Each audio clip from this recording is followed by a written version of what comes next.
Hi, it's Tim Hagan from Progress Coaching, and welcome to another episode for the Coaching Conversations podcast. Now, we are on Stitcher, we are on iTunes, and multiple different channels. Please check us out. Now, one of the things that you'll get out of our podcast episodes is a lot of content, a lot of strategy. It's not fluff, it's not concept, yet we really want you to engage with the content and let us know your feedback.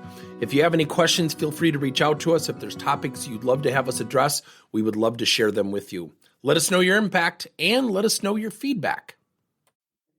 One of the toughest things that we all go through in the workplace is when we communicate or we get feedback. We often think about strategy and what to say and the tactical.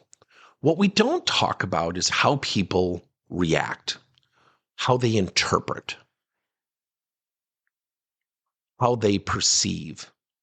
Now, when you think about constructive feedback, think about that just for a second. Think about that in a way that someone really calmly receives constructive feedback. And I bet you're scratching your head like, well, no, they don't. And what that does is it prompts us to think about what we need to do. When we communicate, we approach and we receive. When we lead, we approach and we receive. And so when you think about two parties and you think about two people communicating, think about a Democrat and a Republican actually having lunch together. What's the image that just went through your mind? I bet you it's anger, frustration, yelling, screaming, arguing, or whatever it might be. But it probably was not, geez, they're really getting along well and they're really listening to one another's views without trying to persuade the other to join their side of the political sphere. The fact of the matter is, when we communicate, we have to remember we're emotional beings. Now, on the flip side, someone might argue, well, geez, we're not robots. No, we're not suggesting to be robots. Yet there is something that happens when we communicate. And I call it the great storm before emotional intelligence. The major tenets of emotional intelligence are self-awareness, self-regulation, empathy, motivation, and social skills. The two main ones in our estimation are self-awareness, looking in the mirror, being honest with yourself, and then self-regulation, avoiding interruption and disruption of others. So emotional interpretation is really the precursor before self-awareness. What do I mean by that? When you think about approaching somebody, and you're going to give them constructive feedback, what essentially happens is we react. We typically get triggered. Our blood pressure might go up a little bit. And I call this RIAR, R-I-A-R. We react. And then number two, we interpret. Then we articulate a response. And then last, and hopefully last, we reflect.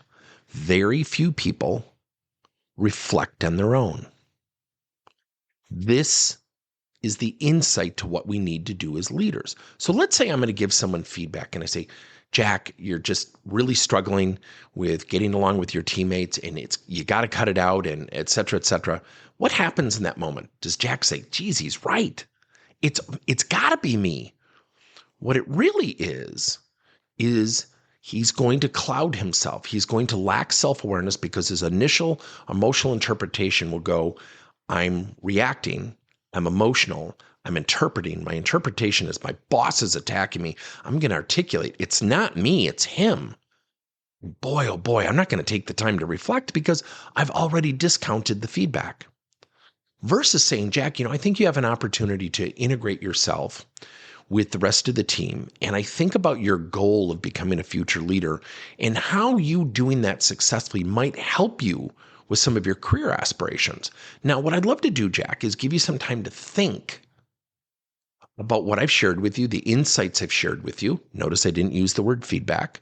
And what I'd love to have you do is come back tomorrow and share with me two things you're going to successfully do.